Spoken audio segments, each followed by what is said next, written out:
Olá, tudo bem com vocês?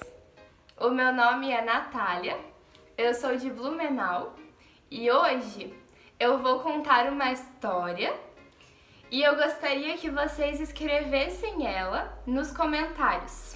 Pode ser? Vai ser um ditado. Então eu vou começar a história e aí vocês vão escrevendo elas, beleza?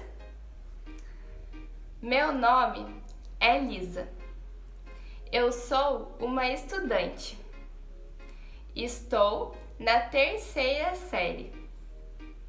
Eu tenho uma grande família.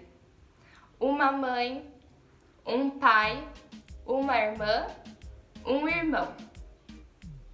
Vivemos em uma grande casa com nossos avós.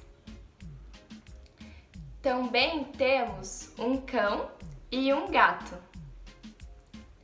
Eu gosto de caminhar e brincar com a minha avó e o meu avô. Neste aniversário, meus avós me deram uma bicicleta. É muito bonita, branca e com poucas flores cor-de-rosa. Mas eu não posso andar de bicicleta ainda. Minha avó quer me ensinar a andar de bicicleta. É isso, esse é o texto. E se vocês não conseguiram acompanhar, vocês podem voltar, escutar de novo e tentar escrever nos comentários. Tá bem? Muito obrigada, uma ótima semana para vocês e até semana que vem.